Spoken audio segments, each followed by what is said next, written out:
Fala galera, sejam muito bem-vindos ao episódio 7 do podcast CoachCast.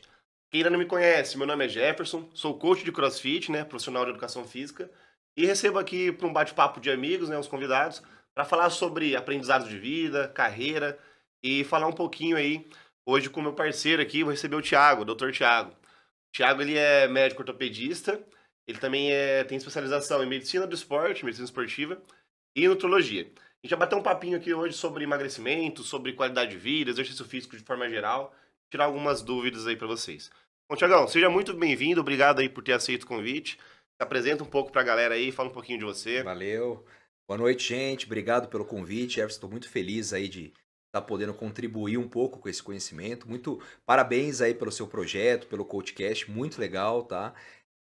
Então, como você já falou, eu sou médico, me formei em 2010, já tem um tempinho já. Uma bagagem aí. Já tem 12 anos, aí passa rápido. Sou ortopedista de formação, né? Fiz especialização em cirurgia de ombro e de uns tempos para cá eu acabei indo para essa área da medicina esportiva, fiz pós em medicina esportiva, pós em nutrologia, tenho uma pós também em coach em bodybuilding, então foi uma área que eu gostei bastante e que atualmente é o meu foco maior, é esse tipo de paciente, né? Que atua mais, vamos dizer, na prevenção do que na lesão em si, né? Basicamente é isso um pouco da minha trajetória aí. Pô, legal, legal. Essa aí eu não sabia, cara, da É, sua pós em bodybuilding. bodybuilding, Vejo uma o Thiagão pós. lá fazendo uns stories lá na maromba aí, ó. Bom, vamos lá então. Thiago, primeira pergunta para você aí, na verdade, queria que você falasse um pouquinho, da sua trajetória. Tá. Primeiro, acredito muito na área da saúde, a gente sempre tem um lance assim, de parece que a carreira escolhe a gente, não é a gente que escolhe a carreira, né? Fala um É, pouquinho aí por que que você escolheu medicina, como que você conheceu a medicina, né? perfeito. Cara, a medicina, desde que eu me conheço por gente, assim, é uma área que eu sempre quis fazer, né? Nunca pensei, talvez, em fazer outra coisa. Então, foi uma coisa, uma opção, assim, desde criança, tá? Eu morava em Itapeva, né? No interior de São Paulo, né? Era uma outra cidade. E aí, o que que aconteceu? Teve o nascimento da minha irmã. Minha irmã é uma pessoa que eu admiro muito. Ela nasceu com uma anomalia crâniofacial, né? Ela nasceu com o lábio leporino e fenda palatina. E isso fez a gente vir para Bauru, né?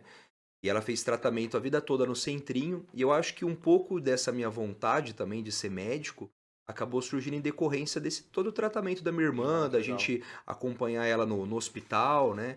Então acho que um pouco dessa minha escolha foi em virtude dela também, tá? Então assim, a medicina foi minha grande Sempre esteve paixão, na sua vida. sempre esteve na minha vida. Agora, a história maior é a especialização, né? Porque quando eu entrei na faculdade, a minha ideia era fazer cirurgia plástica. Verdade. A minha ideia era fazer cirurgia plástica, e aí eu comecei atrás, fiz alguns projetos, fui atrás da plástica, mas acabei que eu era muito bruto para ser cirurgião plástico. E aí acabei, nesse meio tempo acabei mudando para neurocirurgia, olha que loucura. E aí no sexto ano, no último ano, faltando 6 meses para a prova da residência, eu decidi fazer ortopedia, né. Sempre fui um cara que gostei de esporte e tudo, e acabei indo para essa área da ortopedia. E aí fiz ortopedia, fiz cirurgia de ombro, e sempre treinando, fiz o crossfit, teve uma época que eu também já fiz crossfit, já adoro crossfit, inclusive fiz o curso do Level 1 do crossfit, eu Verdade, tenho o não Level sabia. 1 do crossfit, tenho o Level 1, então assim, uma atividade, é um esporte que eu admiro, gosto, estudo bastante, indico bastante, e nesse meio tempo acabei indo para medicina esportiva também, uma coisa vai puxando a outra, né? Você começa a ver o esporte, aí você começa a ver como é importante a alimentação, como é importante, né? Vai juntando É, tudo, total. vai juntando tudo. O treino, né? Então, o fato de eu ter escolhido a pós também de bodybuilding foi para entender um pouco desse universo do treino de força, essa parte de e vocês como profissional de educação física, vocês têm muito e vê muito, vivem isso, né? E a gente como médico, não que eu vou prescrever treino, mas eu preciso ter a mínima noção do que é um treino de resistência, um treino de Sim. força, um treino de hipertrofia, um HIIT, o que é fazer uma alta intensidade em curto intervalo de tempo, potência, tudo isso daí. Então acho que foi isso que me levou atrás disso. Legal. E gosta, né? Se você gosta do esporte, que não tem pra onde correr. Exato. A gente vai casando as coisas. Tiago, e sobre as especializações suas, né? Que acho que é a maior área de atuação sua hoje. é a nutrologia e a medicina esportiva. Queria que Isso. você falasse um pouquinho de cada área, como que é, o que funciona. Eu sou muito leigo, na verdade, nessa Aham, parte. aham. Quais são as diferenças, né? Às vezes tem o lance de nutricionista, nutrologia, Perfeito, qual que é essas perfeito. diferenças? É assim, existe algumas diferenças aí, algumas interpretações, vamos dizer assim, né? Como que eu trabalho? Eu vou dizer como que eu trabalho. Legal. Eu gosto de trabalhar numa equipe multidisciplinar. Então eu gosto de ter um nutricionista, gosto de ter um profissional de educação física junto, em alguns casos até mesmo um psicólogo, né, para fazer todo o tratamento do paciente.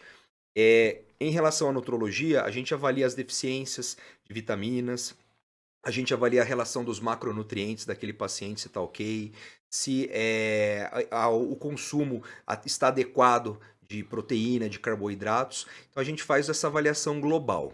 Mas eu não monto cardápio.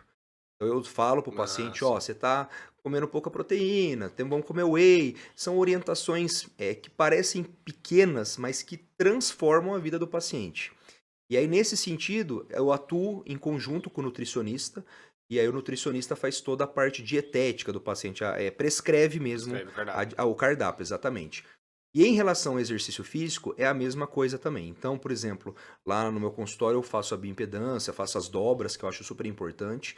E a gente conversa, olha, massa magra, você precisa ganhar um pouco na perna, o braço, se tem diferença, se tem um braço maior que o outro, uma perna maior que a outra, né? E aí a gente conversa, olha, seria interessante para você fazer um treinamento, né, um unilateral, fazer para não forçar, para se desenvolver na mesma intensidade, né? Então, para você seria interessante fazer mais um treino de hipertrofia, mas eu também não prescrevo treino. Eu passo essa orientação geral, Legal. né? Passo o meu telefone pro paciente, às vezes até o personal do paciente me liga, falou, cara, o que você acha de fazer isso? E a gente vai trocando a ideia, porque o objetivo maior é desenvolver o paciente, né? Legal. É o paciente ter o melhor aproveitamento de todos os mundos, né? É assim que eu trabalho. É multidisciplinar, né? Tem que ser. Exatamente, De todas as exatamente. áreas, né, deveriam ser, né, cara? Às vezes a galera Exatamente. fica meio num abraçar o mundo com as pernas, famoso isso. Acaba Exatamente. não dando a eficiência do atendimento que a pessoa precisa, né? Então, Exatamente. E cada uma um... coisa que eu acho, Jefferson, é assim, cada um na sua área, né? É, Então, por exemplo, se eu começo a entrar muito nas outras áreas, acaba gerando às vezes um pouco de conflito. Eu não acho isso legal. Quem que acaba perdendo com isso é o paciente. Então, quando ele passa comigo, ele já sabe, assim, pô, doutor, mas você não passa dieta? Não, eu só oriento o treino, tenho nutricionistas, tenho educadores físicos, e assim, a maioria dos pacientes entende isso e vê isso como uma coisa boa. Fala, pô, nossa, tem um monte de gente é. cuidando de mim, tratando, né? Porque você só querer fazer tudo, primeiro que a gente não tem nem formação para isso, né? Sim. Quem acha que, pô, eu adoro treino de força, estudo bastante treino de hipertrofia. Cara, cada vez que eu estudo, parece que eu tô começando do zero. Eu falo, meu, pera lá, é muita coisa, é um outro mundo, é um outro É. universo, né? Então, você ter uma noção disso e ter a humildade de falar assim, puta, não sei, eu sei o meu limite. A partir daqui é com outro profissional. Então, eu acho que isso é muito importante para desenvolver, né, o paciente. Comigo, profissional de educação física, acontece a mesma coisa, né? A galera chega, um aluno chega e pergunta sobre uma dieta, algo específico, assim, cara, é o seguinte, eu acho que você tem que aumentar a sua ingestão de proteína, você tem que melhorar a qualidade do seu sono, você pode comer um doce às vezes aí no período, só que quem vai ver tudo isso daí com você é a nutricionista, ela que vai encaixar os melhores horários, quantidade, prescrever da melhor forma. Eu sou Exato, especialista em treino. Se você exato, quiser treinar, a gente vai treinar junto. Eu tenho uma exato. parceria com o nutricionista, mesma coisa é ela. Perguntam de treino Aham. pra ela, ela passa pra mim. Perguntam de nutrição pra mim, eu passo pra ela Perfeito, e vai rolando perfeito, dessa forma, né? Eu acho que é assim perfeito. que deve ser mesmo. Bom, hoje você atua bastante com bodybuilding, né? Você falou. Sim, sim. E esse hoje é seu público maior que você atende, de paciente? Cara, Como que é o seu é, atendimento hoje, na verdade? na verdade, o meu público maior hoje em dia é emagrecimento, Ah, legal. tá? É a pessoa que quer perder peso. Então, atendo muitas pessoas que buscam, às vezes, hipertrofia, recursos ergogênicos, né? Então, eu trabalho também, faço essa parte de reposição hormonal. Implantes hormonais é uma área que eu faço, que também tem bastante procura, né? Que são implantes subcutâneos. Você coloca embaixo da pele e dura aí de 6 meses até um ano. Então, existe uma procura muito grande por isso. E assim, então esse é meu público maior. E meu público maior não é nem tanto o atleta em si, é lógico, eu tenho vários Uhum. atletas de CrossFit, tem atleta do levantamento de peso, tem uma galera. Mas assim, o meu público maior mesmo são pessoas normais, atletas, pessoas amadoras que fazem academia ou que fazem crossfit, beach tênis. Eu atendo muita gente do endurance, da corrida, do triatlon, né? Então assim, são pessoas que querem melhorar a performance, que estão bem, mas assim, sentem que às vezes com a idade caiu um pouco o rendimento, ou que estão num momento mais difícil, sei lá, e estão precisando de alguma coisa para dar um gás, entendeu? Estresse no trabalho e não consegue se concentrar, tá dormindo de mal, a libido tá baixa, então você acaba sendo um pouquinho de tudo aí, um pouquinho de psicólogo, um pouquinho de e vai juntando Vai tudo. juntando. Então mas o meu foco assim hoje, o meu público maior não é nem atleta, são pessoas, vamos dizer assim, normais assim que não depende do São esporte. pessoas que treinam, querem performar, porém tem outras atividades que não vivem disso, do esporte. Perfeito, exatamente Exatamente isso. isso. Porque às vezes você fala medicina esportiva É. e às vezes as pessoas falam, pô, medicina esportiva o cara só trata atleta, o cara é médico do, É. do clube lá, né? E não é. A medicina esportiva, ela é como se você fosse um clínico geral, vamos dizer assim, dentro da área esportiva. Então você vai avaliar o paciente como um todo, sendo que o principal tratamento, vamos dizer, é o esporte.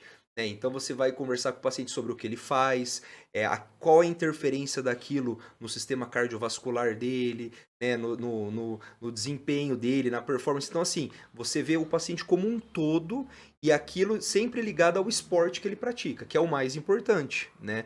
Por exemplo, vamos pegar um exemplo assim, você pega um cara um ciclista, um paciente meu lá que ele é corredor de mountain bike, tudo, acabou de voltar, tá super feliz, acabou de um campeonato aí. Então, assim, esses caras, eles querem perder peso. Quanto menos peso eles Peso em cima da tiverem, bicicleta, melhor. menos eles carregam, entendeu? Mas assim, por exemplo, existem algumas coisas interessantes. Você pega, por exemplo, um cara do triatlon, por exemplo. O cara do triatlon, ele tem que ter um percentual de gordura mais baixo? Tem. Mas ele não pode ser tão baixo igual um maratonista. Porque, por exemplo, o maratonista, ele precisa ter um percentual baixo porque ele vai carregar menos peso, vai melhorar a performance. Mas o cara do triatlon, a natação, se você tem um percentual de gordura muito baixo, isso aí é uma coisa até interessante, você perde flutuabilidade.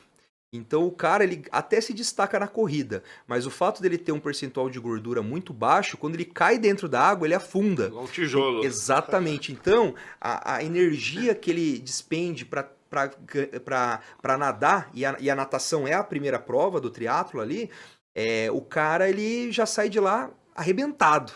Então, você dosar isso, pô, quanto que o cara tem que ter percentual de gordura, essas coisas né? é muito legal, cara. Então, varia do esporte. Varia do esporte, né?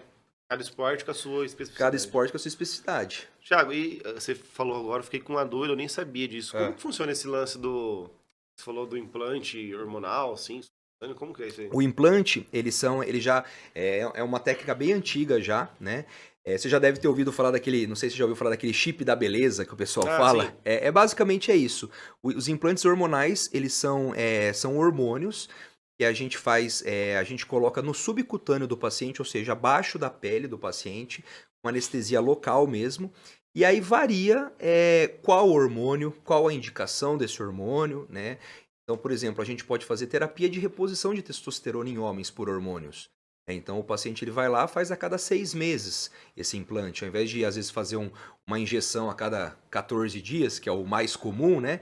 Ele faz a cada 6 meses. Mulheres também, na menopausa, mulheres que têm queixas ginecológicas, por exemplo, endometriose, sangramentos uterinos. Então, assim, alguns tipos de mioma também. Você vai lá e faz o tratamento com o implante hormonal. Então, assim, é muito legal.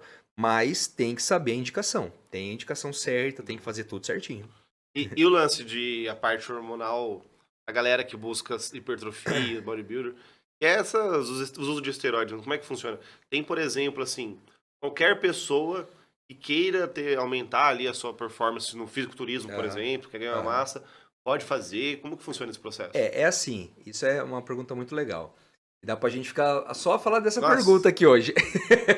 Mas assim, o que acontece? Eu penso o seguinte, hoje em dia difundiu-se muito essa ideia do hormônio, né? Então assim, o cara nem treina e ele já quer tomar hormônio, né? Então, assim, pô, comecei a academia faz uma semana, e eu vi lá que o cara tá tomando, sei lá, e às vezes é uns negócios underground, trembolona, né? Eu vi que o cara tá tomando trembolona, eu preciso tomar. Então, assim, realmente não é isso, tá? O hormônio é para quem, vamos dizer assim, para quem fez por merecer, né? Você não pode dar, por exemplo, um hormônio para quem não treina direito, não tem uma dieta legal, não tem um sono legal, porque assim, senão você só vai dar colateral. Aí você vai falar assim para mim, pô, Thiago, então você é um cara que prescreve hormônio? Na verdade, eu me considero uma pessoa que vai estar do lado do paciente para ele ter os menores efeitos colaterais possíveis. Porque se eu não fizer isso, se ele passar num médico e o médico falar, não, não vou te passar, o que ele vai fazer? Ele vai atrás do amigo, vai atrás do colega da academia, ele vai Pegar fazer. no mercado negro e vai Ele fazer vai, uso errado. ele vai fazer de qualquer jeito, independente, é uma decisão dele, né? A gente não está aqui para julgar o paciente, é uma decisão dele. Se ele bota na cabeça que ele vai usar, não tem quem tire da cabeça. Então, assim, a gente como médico, e foi uma área que eu quis estudar, porque eu sempre tive curiosidade em relação a isso, é uma coisa que a gente praticamente não tem nada disso na graduação, né? Muito pelo contrário, existe muito preconceito, muitos mitos, muita ignorância em relação a esse assunto. Então eu falei, pô, mas pera lá, se esse cara quer usar, será que não dá para ele fazer um negócio, então, pelo menos, que não dê tanto problema assim? Será que se a gente estudar um pouco de fisiologia, estudar um pouco de endócrino, a gente não consegue ajudar esse paciente, né? Então, por exemplo, a gente até brinca assim, né? Esses dias me mandaram uma caixinha de pergunta no Instagram, né? Porque se você for parar para pensar, o cara que usa hormônio, ou às vezes é estético ou é performance. Esses hormônios recreativos, que foi o que você perguntou para mim, né? Então ele tem um desejo estético ou melhora de performance. Quando você pensa, por exemplo, vamos colocar aqui, nada contra, viu, gente? Mas, por exemplo, uma cirurgia plástica é um procedimento estético. O risco é elevadíssimo. Pô, você faz uma lipoaspiração, você pode fazer uma embolia, você pode fazer uma infecção, você pode fazer uma sepse, você pode morrer. Então, quer dizer, fazer um procedimento estético com um risco alto, ok. Agora, o cara que quer fazer um hormônio, que quer fazer uso de hormônio, que tá treinando certinho, que tá comendo certinho, que tá dormindo certinho. Não, aí não pode. Pô, esse cara aí é um drogado, esse cara aí é um maluco, né? Então, quer dizer, é o mesmo fim, só que com julgamentos totalmente distintos, diferentes. entendeu? Então, acho que a gente tem que começar a abrir a cabeça das pessoas sobre isso. Eu também concordo 100%, né, cara? Eu acho, por exemplo, se alguém me perguntar qualquer dia, falar assim, você prefere fazer um tratamento, assim, né, hormonal, ou ir lá e fazer uma lipoaspiração? Pô, cara, mas eu não penso duas vezes. Eu vou treinar, vou comer bem, vou praticar meu esporte ali e fazer uso Exato. hormonal, porque eu sei que vai ter Exato. muito menos efeito do que ir com uma mesa de cirurgia. E a Exato. galera não tem essa visão, né? Tem um julgamento, na verdade, foi criado meio que um paradigma aí da sociedade que você vai tomar e vai morrer, ou coisa do Exato. tipo, por conta de igual você falou, né? De casos que as pessoas fazem sem acompanhamento. Exatamente. Mas não é isso que, na verdade, se fazer acompanhamento certo, poxa. Exato. Na verdade, vamos ser sinceros, eu acho que a maioria dos esportes de alto rendimento ali, quem trabalha em alto rendimento, atletas, até mesmo em, sei lá, Olimpíadas, acredito que a maioria, não sei, né? Eu posso estar enganado. Acho que a maioria deve fazer tratamento. De reposição, essas coisas. Reposição. Assim, existe esse mito aí, né? Ninguém bate o Ninguém vai martelo, bater o né? martelo, Porque mas- na verdade a indústria por trás disso é principalmente a indústria do doping, né? Então eles querem criar substâncias que não sejam pegas nos doping, né? Então esse é o principal foco, não ser pego no doping. Então existe toda uma indústria por trás aí, Várias né? estratégias, Estratégias, mas assim, não dá pra jurar isso porque é uma coisa. não tem Realmente é um provas. assunto muito tabu. Esse assunto de doping é outro assunto também que gera muito enrosco. Mas, mais resumidamente, né, a galera tem que entender que é o seguinte, você tem que treinar bem, tem que dormir bem, Isso. comer bem, pra só depois, se Exato. você tiver uma necessidade mesmo, fazer uso. Exato. Não é uma coisa que vai salvar, por exemplo, você vai comer mal pra caramba, dormir mal e não treinar, Exato. e acha que vai tomar e vai ficar Exato. bolado. Hormônio, gente, hormônio é pra quem merece, não pra quem Merecimento. quer. É merecimento, tá? E aí a gente entra num outro aspecto também, Jefferson, que as pessoas perguntam, é seguro? Gente, nada é 100% seguro, tá?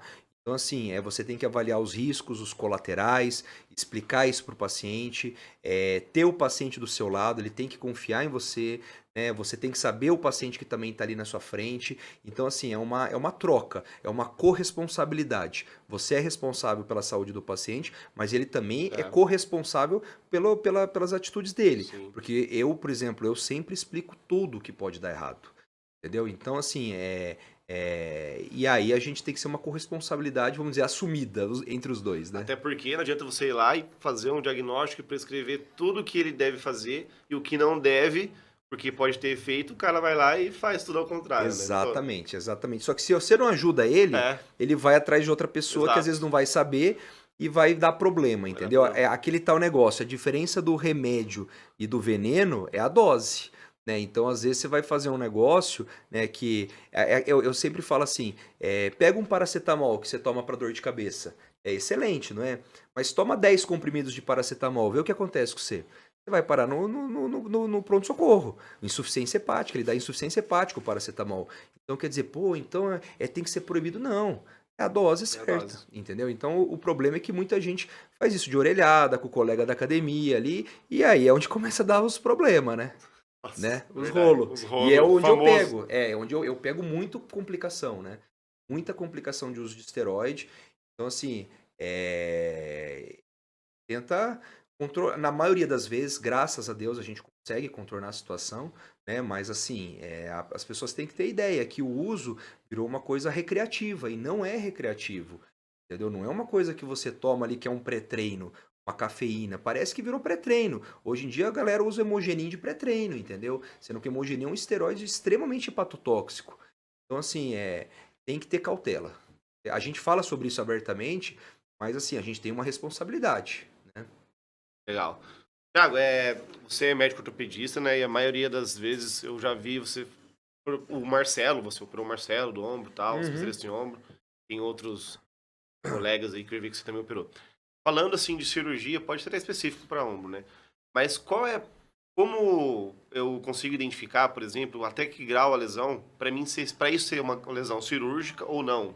Tô falando Tá, isso porque, por exemplo, eu tive caso, né, aconteceu comigo, tava com uma lesão SLAP no meu ombro certo. e eu não entendo muito também, você pode até me Aham, explicar como é que funciona melhor. aham, Aí, tipo, peguei duas opiniões, o médico falou que tinha que fazer cirurgia, o outro não, tal, aham. no final eu não fiz, tô com o meu ombro até hoje, mas qual é o grau de lesão para Entendi. identificar se tem que fazer cirurgia ou não, ou se isso é mais relativo com a atuação? Por exemplo, eu tenho que fazer cirurgia porque eu dependo disso, vou ser atleta, vivo disso e vou ter que fazer, voltar no esporte de alto rendimento ou não, ou algo do tipo. Perfeito.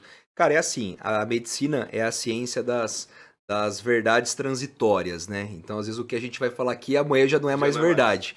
Mas, assim, nesse caso especificamente, vamos pegar o SLAP que você falou.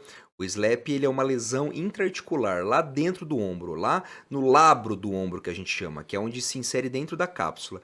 E aí existem diversas classificações, existem diversos subtipos de SLAP, tá? Então, a gente tem que levar em consideração não só o exame de imagem, que no caso do SLAP seria a ressonância. A gente tem que levar em consideração a clínica do paciente, se esse paciente é um atleta, qual que é a demanda desse paciente, se foi, por exemplo, uma lesão traumática. Uma coisa é você ter uma lesão traumática, pô, eu fui fazer, sei lá, um snatch e senti meu ombro sair fora do lugar e voltou, por exemplo.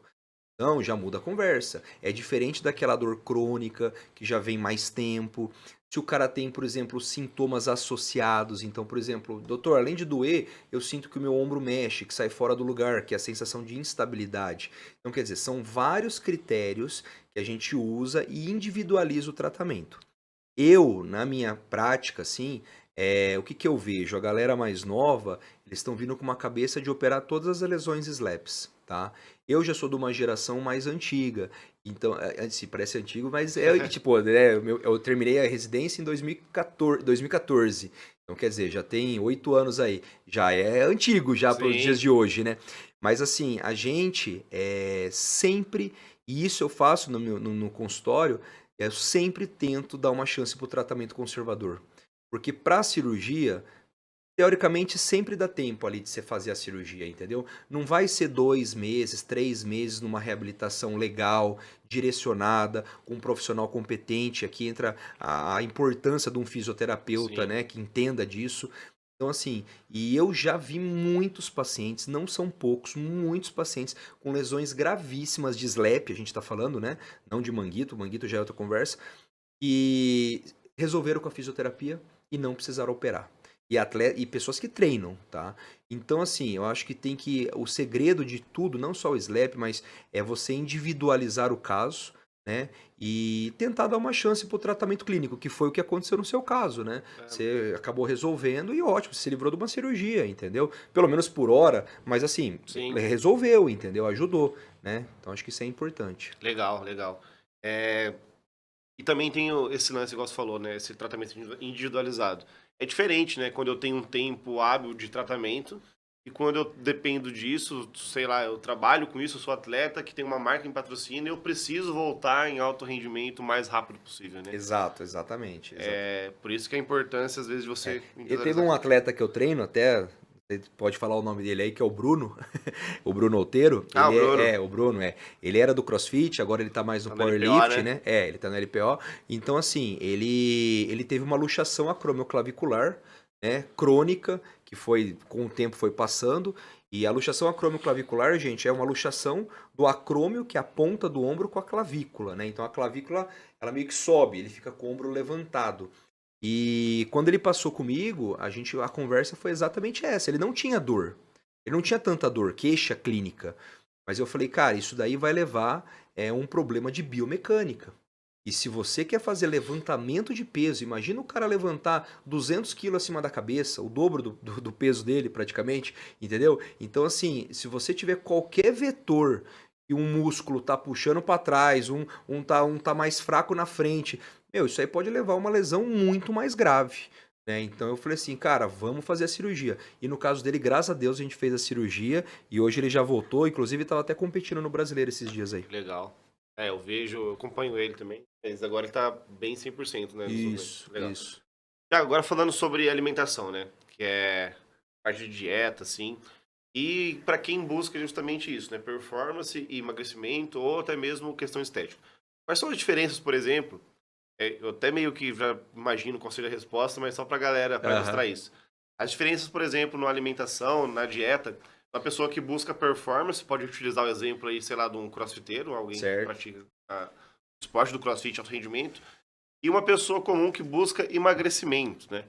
Eu vejo, eu sempre falo isso toda vez que eu tenho oportunidade, que a galera chega pra treinar lá com a gente, né, às vezes, e fica aquela paranoia de cortar carboidrato, e É, você vê, às vezes, a galera passando mal ali e é, tal, por alguns motivos que você sim, pode explicar melhor. Mas quais são sim, as diferenças para as pessoas que buscam performance, sim. pessoas que buscam só estética, se o treinamento envolve muito disso também, mas qual a diferença na alimentação desses Perfeito, dois tipos de casos aí? perfeito. Vamos começar com o emagrecimento, que é mais fácil? Bora. Porque o emagrecimento, na verdade, ele é déficit calórico, né? Então você tem que ir lá calcular quanto é o seu gasto energético diário, né? O seu gasto energético total, e aí em cima disso fazer uma alimentação em déficit calórico.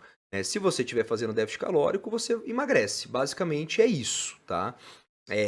Em alguns casos, aí existem diversos tipos de formas de você fazer isso. Eu gosto muito de fazer déficit calórico, mas com uma dieta hiperproteica, tá?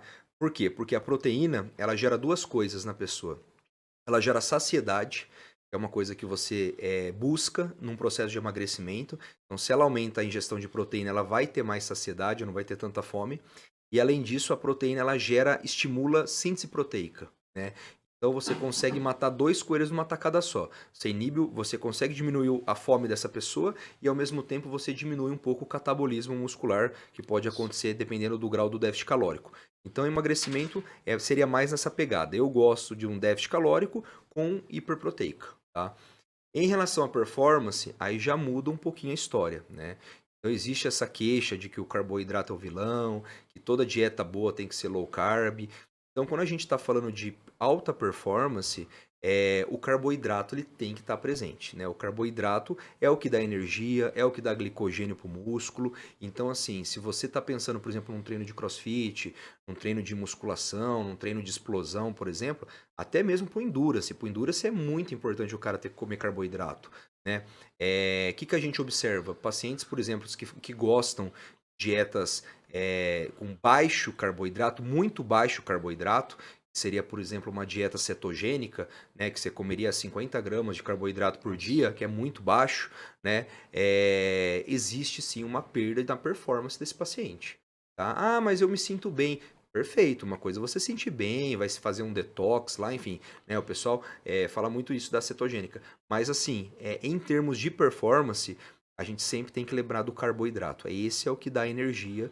Então aí você tem que individualizar o paciente, né? O carboidrato, saber o horário do treino desse paciente, né? Então, por exemplo, se ele treina de manhã em jejum, não tem problema nenhum ele comer o carboidrato à noite, né? Que é outro mito. Pô, se você comer carboidrato à noite, você engorda. Não é. Se você comer carboidrato à noite, você vai disponibilizar glicogênio para o seu treino de manhã em jejum. Se você treina mais pro final da tarde, o ideal é você ter um almoço com arroz, com macarrão, com carboidrato, que vai te dar glicogênio muscular, né? Que é o que você vai usar para energia durante o treino. Então, todas essas coisas, e às vezes, cara, Jefferson, é muito difícil você quebrar isso na cabeça do paciente, porque ele vem com a cabeça de que carboidrato é ruim, carboidrato engorda, carboidrato é vilão. E a gente sabe que não é isso, né? Exato. Até porque você falou disso, né, de comer à noite para treinar de manhã. Cara, eu vejo muita gente, eu sempre falo isso. Meu, se você vai treinar de manhã em jejum, se alimente, principalmente no CrossFit lá, que é onde eu dou aula, se alimente bem à noite, não tem problema nenhum. Porque às vezes você vai treinar em jejum porque não consegue comer. Ou às vezes você vai lá e fala que, não, eu fiz o meu pré-treino, eu acabei de comer uma banana para vir treinar. Só que a banana que você acabou de comer não tá na sua rede sanguínea aí no glicogênio, não foi pro músculo, não gerou nada de energia. Só não entende que tem um horário, se você almoçar para você treinar, que vai ser o glicogênio muscular para você treinar à noite, se você comer à noite, o glicogênio muscular para você treinar de manhã, a galera acha que é como se fosse uma injeção, né? Você comeu ali já tá na rede sanguínea. Pelo menos é de 3 a 4 horas, né, para você começar a ter esse estoque de glicogênio aí. Boa. E então, se fosse resumir aí, praticamente os pilares ou os principais fatores para emagrecimento. Para emagrecimento, vai. Emagrecimento. Qual você falaria? Pilares no geral, ou só de nutrição? Geral.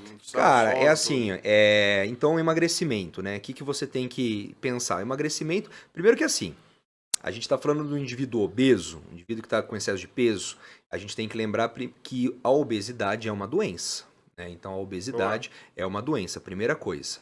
Então, se você, por exemplo, uma coisa que eu vejo muito também preconceito é em relação a medicações para emagrecer, né? Parece que o paciente usa e fala, pô, emagreci, mas, pô, tomei o remédio, como se aquilo fosse uma coisa ruim, né? Como assim, tipo, puta, eu não sou capaz sozinho, precisei de um remédio.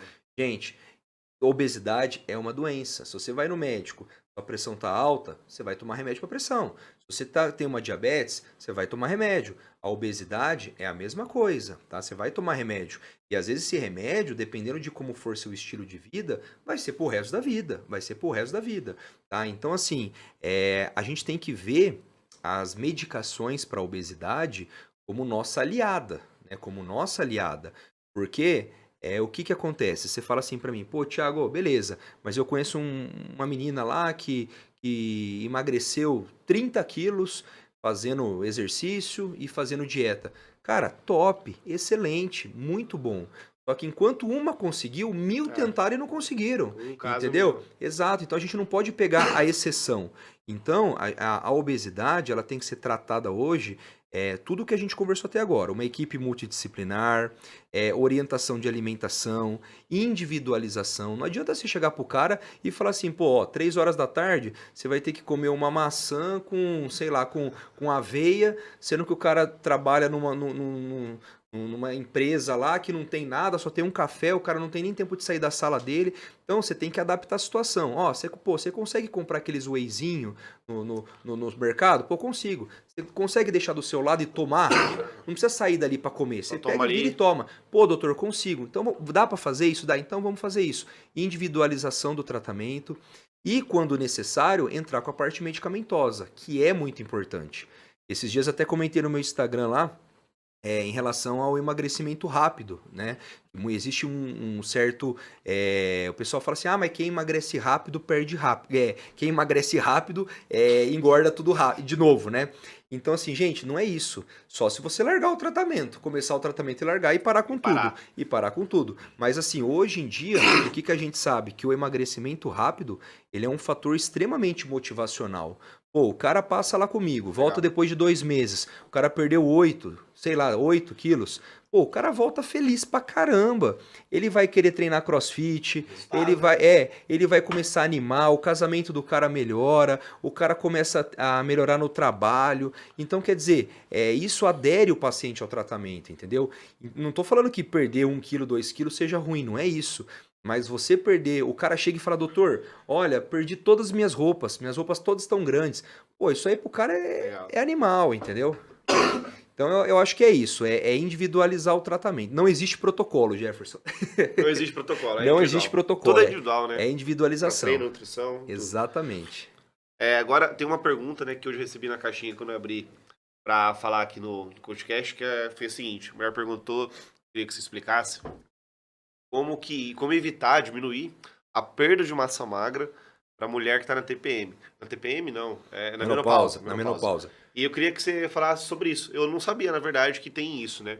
Mulheres na menopausa, elas têm um caso clínico de sarcopenia maior. O que acontece é o seguinte. Vamos lá, então vamos começar. A gente vai ter que voltar lá pra fisiologia. Não, tranquilo. Voltar para a fisiologia. Então, por exemplo, na menopausa, o que acontece? Os ovários, eles basicamente começam a parar de funcionar, né? E os ovários, eles são produtores de alguns tipos de hormônio. O principal deles é o estradiol, né? O estradiol e a progesterona, tá?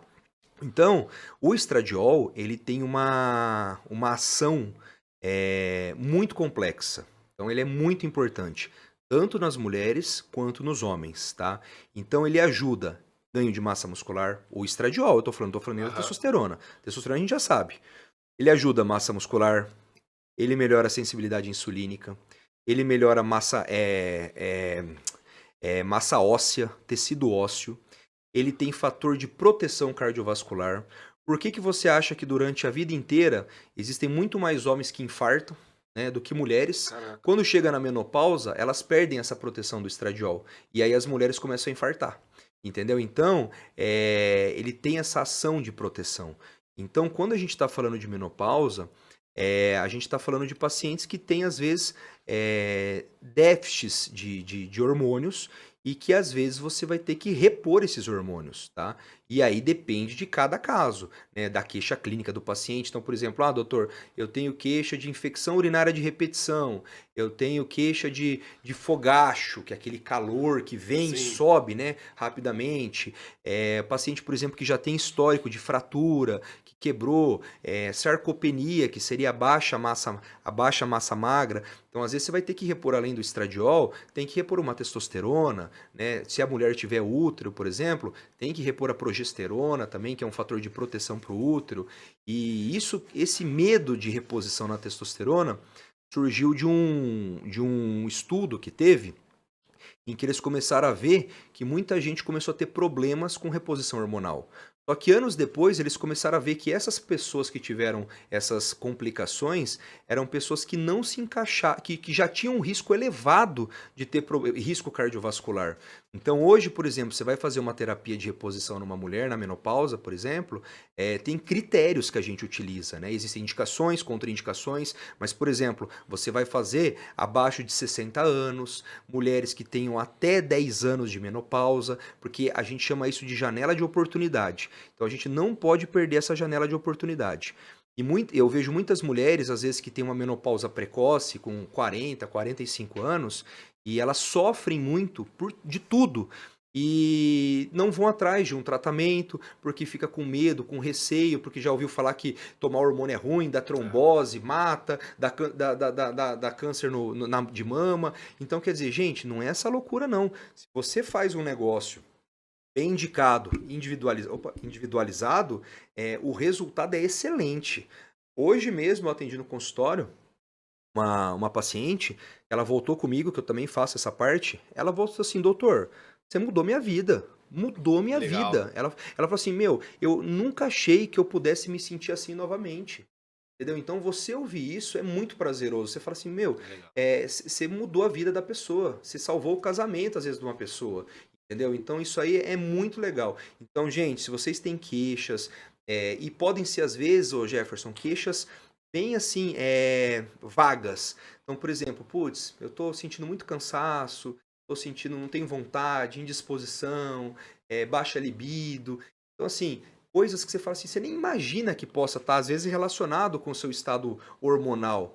Então, gente, vai fazer um tratamento, faz um check-up aí, Legal. e que às vezes você faz um negócio que muda a sua Salvar, vida. Vai mudar a sua vida. Exatamente, Aí. Legal. exatamente. Então, Qualidade de vida, qualidade né? de vida, né? Qualidade de vida. Que legal.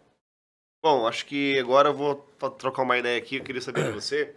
Bora. Falar um pouquinho aí sobre a sua relação, né, com a atividade física. E hoje, sei que o Thiago aí, ele é praticante de muscula, né? Vive na maromba lá, mas já praticou crossfit também há um tempo. Já. Queria que você falasse um pouquinho sobre como foi a sua relação na atividade física desde sempre, né? Você sempre foi um cara que gostou de esporte. Fala aí da sua juventude, como que foi, qual esporte você já praticou. Cara, meus pais sempre me incentivaram a fazer esporte, sempre, sempre. Então eu já fiz basicamente tudo que você imaginar. Já fiz karatê, já fiz judô, já fiz capoeira. Nadei muitos anos no Luso, quando tinha aquela equipe de natação do Luso aqui em Bauru, né? Que é um clube aqui de Bauru. Nadei muitos anos no Luso. Academia eu comecei muito cedo, com 13 anos eu já fazia academia. Caramba. Com 13 anos eu já comecei a academia. Então, assim, eu sempre fui voltado nessa área de esporte. Durante a faculdade, eu fiz também academia, durante a faculdade. E aí, durante a minha residência, aí foi um período meio nebuloso nessa parte de esporte, porque era muito trabalho, muito estudo. Então, realmente foram épocas assim que inclusive, quando eu entrei na minha residência, eu pesava 84 quilos, né? Eu saí da residência 3 anos depois com 114. Então foram 30 quilos na residência. É 1 quilo por ano, porque são 3 anos de ortopedia, né? 10 quilos por ano, né? 10 por ano, porque são 3 anos de ortopedia. E depois que eu me formei, falei, pronto, agora, cara, eu preciso cuidar de mim. Como assim? A saúde é a coisa mais importante que a gente tem. Se você não tem saúde, você não consegue fazer nada. E aí eu voltei devagarzinho pra academia, né? Voltei, mas já tava, 30 quilos a mais. Eu senti um pouco da dificuldade. Então, tudo que eu converso hoje com os meus pacientes, eu já passei por isso também. Por isso, né? Então, eu sei como... isso é legal porque gera empatia. Você se coloca no lugar do paciente e fala, cara, eu sei exatamente o que você está sentindo. As dores, dormir mal, o cansaço. Então, assim, quando eu voltei para academia, eu sentia muito isso, né? De putz, ficar na esteira, me sentia pesado, me sentia cansado. E aí, nesse tempo, eu acabei atendendo um colega, um amigo meu, que era muito tempo amigo, e ele tinha um box de crossfit aqui em Bauru. E ele falou, cara, por que você não vai lá um dia treinar crossfit? Aí, cara, putz, quando eu fui, foi amor à primeira vista. Eu falei, cara, que é isso? Parece que eu tomei uma injeção de adrenalina, entendeu? Acabou o treino, assim, aquela sensação de morte, que você ia morrer, foi a sensação uma das sensações mais loucas da minha vida. Eu falei, cara, nunca vi isso, né? Porque o CrossFit, isso daí, é um treinamento de alta intensidade em um curto período de tempo, né? Então, assim, eu nunca tinha feito isso na minha vida, um treinamento de alta intensidade em curto período de tempo. Era sempre coisa assim, manter uma constância, né? Não exigia tanto do cardio. E aí, eu acabei indo pro CrossFit, larguei a musculação, fui pro CrossFit, emagreci. Graças ao CrossFit, emagreci muito, né? Não voltei aos meus 84 quilos, né? Mas assim, emagreci e comecei a gostar muito do CrossFit. Foi nessa época mesmo que eu comecei a ir para trás da medicina do esporte. Por quê? Porque isso é uma coisa muito legal do CrossFit também. Você tem a comunidade. E aí o fato de ter um médico ortopedista fazendo CrossFit já causava um certo, né? Peraí, como assim, cara? O nego fala que CrossFit machuca, aí o cara é ortopedista e só falta ele chegar de moto pra fazer CrossFit. Aí junta tudo, né? O cara anda de moto e faz CrossFit, né? Então, eu comecei aquilo lá, me deixava meio encanado. Eu falava, cara, eu preciso estudar isso. Porque assim, pô, não é que tem lesão. Pô, se o CrossFit ele aumentou tanto o número de box no Brasil, de praticantes, que é natural que vai ter mais gente se machucando, é natural, é probabilidade, né? Mas será que realmente é isso? Então isso me despertou. E outra coisa que me despertou para estudar medicina esportiva foi em relação a essa comunidade do CrossFit, que a galera perguntava, pô, Thiago, o que você acha de treinar em jejum? Pô, Thiago, o que você acha de tomar creatina? E, cara, eu não tinha resposta para aquilo. E aquilo me incomodava. E eu falei, cara, eu vou estudar isso. Vou estudar isso. Então a primeira coisa que eu fiz foi fazer o Level 1. Eu fui atrás, fui aprender os movimentos, que era assim, cara, é um curso, acho que todo mundo deveria fazer, porque é um negócio que não tem igual, não tem igual. Você aprende as técnicas, os movimentos, as bases do CrossFit. Então, assim, aquilo já abriu minha mente. E aí, com o tempo, eu fui indo atrás da medicina esportiva, da nutrologia, e fui conseguindo ir agregando esse conhecimento. Mas aí o que aconteceu? Chegou um ponto na minha vida que eu falei, cara, eu queria dar uma hipertrofiada, porque eu sou É, alto, eu queria ganhar massa, né? E existe as especificidades especificidade. de cada esporte, Sim. né? Então, por exemplo, você vê crossfiteiro grande, você vê, só que esse cara provavelmente também faz academia, né? Então, o CrossFit, ele zela muito pelo condicionamento físico. E em termos de condicionamento físico, não tem esporte igual ao CrossFit. Ele te condiciona para qualquer coisa. E isso é a base do CrossFit, né? Sim. Qualquer coisa, se o cara falar para você, corre, levanta peso, pula, sobe na barra, qualquer coisa você faz. O cara que faz CrossFit, ele está preparado para qualquer coisa. Mas eu queria essa hipertrofia, eu queria ganhar massa muscular, porque eu vim da academia, eu tinha. Aham. E a minha ideia no começo, Jefferson, era fazer academia e CrossFit, né? Só que por questões de tempo eu não consegui levar os dois. E aí eu tive que falar assim, puta, eu vou ter que abrir mão Ô, de um dos dois. E aí, pra minha tristeza, por enquanto, eu dei uma segurada no CrossFit. E agora faz 1 ano e pouquinho, assim, que realmente eu tô pesado na academia. legal. Você falando sobre isso, né, do tempo ali, essa é a próxima pergunta. Eu queria Aham, saber, principalmente, eu acho que você, bom, pra quem não sabe aí, a gente teve já várias, várias remarcaçõezinhas ali pra gente encaixar um horário, né, aham, por conta da nossa agenda, principalmente da agenda do Thiago, sempre tá com aham, a agenda lotada aí. E como que você concilia isso hoje, né? A relação de trabalho, aham. você tem consultório, plantão e tudo mais, Sim, com atividade física, né? Porque hoje eu vejo que você sempre tá lá, sempre posta o seu treino, tá sim, treinando, e sim, hoje se dedica a cuidar da sua saúde, cuidar de sim. você, né? Mas qual é a sua maior dificuldade que você teve? Como que você fez para conciliar trabalho com atividade física? Cara, é assim. Hoje em dia, eu coloco a minha saúde assim, é, em primeiro lugar. Não tô nem Primeiro pilar, falando, né? não tô nem falando de família, não tô falando em relação a mim, né? Aham. Família pra mim é o primeiro lugar, mas assim, a minha saúde, então assim, eu me pago primeiro. Então, o esquema que eu consegui foi treinar de manhã. Então eu acordo e já vou treinar, entendeu? Porque se eu deixo pro final do dia, eu chego cansado, tô com meu filho pequeno lá, a Tamires lá, inclusive, deve estar com ele agora lá, com o Bruno lá. Então, assim, se deixava no final do dia, chegava cansado, às vezes acontecia alguma Um coisa, um imprevisto, né? imprevisto. Já quando eu treinava CrossFit, uma época eu treinava às 11 da manhã. E o que que acontecia? Às vezes algum paciente atrasava no consultório e aí eu perdi o treino, né? Ou o paciente chegava e eu queria atender rápido, porque eu falava, não, eu preciso atender rápido porque eu tenho treino às 11. Pô, mas aí, cara, pô, você perde totalmente qualidade, não é isso que você tem É. que ser, né? Primeira coisa, você tá ali pra trabalhar, não tem, né? Então aquilo me gerava uma certa angústia. Então treinar na hora do almoço e treinar à noite, pra mim, começaram a ficar incompatíveis com a minha agenda. Então, hoje em dia, eu acordo, eu treino às 7 da manhã, né? E consegui modelar a minha agenda para começar a atender às 9. Então, eu treino das 7 às 8 e faço um cardio das 8 às 8 e meia, depois tomo um banho e vou pro trabalho, entendeu? E aí até a Arroz noite, secar. até o arroz secar. E, por exemplo, atendo à noite, já teve. Semana passada eu saí, não teve nenhum dia que eu saí antes das 9 da noite do consultório, entendeu? Caramba. Então tem essa. Mas assim, o primeiro que eu acho que as pessoas têm que entender é que se você não olhar por você, ninguém vai olhar, entendeu? Então, e você sempre vai poder achar alguma desculpa. Então, por exemplo, ai, não, eu não treino de manhã porque eu preciso trabalhar, porque eu preciso fazer tal coisa, eu vou deixar para depois. Então, você fica protelando a sua saúde. Então, primeiro, isso é igual investimento. você tem que se pagar primeiro, paga né? primeiro. Se você deixa para se pagar por último, você gastou tudo. Não vai ter dinheiro. Então você investe o seu e depois você paga o resto. E saúde é a mesma coisa. Você paga o seu e depois você paga o resto. O segredo é ter rotina. Rotina, exatamente. Rotina. E assim, né, galera, eu sempre falo isso pra todo mundo, né? Que às vezes tá meio que. Tá na correria do dia a dia. Eu me cobro muito de treinar. Até porque eu tenho que viver isso, né? Isso. Mas tem áreas, tem partes, né, momentos da sua vida que você vai ter um desequilíbrio de uma parte ou outra pra conseguir ter um equilíbrio depois lá na frente, né? Por exemplo, você ficou 3 anos lá na residência que não tinha como treinar tal, quando correria, mas depois correr atrás. O que a galera tem que entender é o seguinte, você não pode deixar isso aí virar pra sempre. Né? Exato. Você ficar sem treinar uma semana porque você tá atolado de trabalho, legal. Exato. Só que depois você volta a treinar, cuidar da sua saúde, porque faz parte alguma vez ou outra ser exceção. O que não pode virar é regra e rotina. Né? Exatamente. Eu acho que tudo na vida, Jefferson, são fases. Né?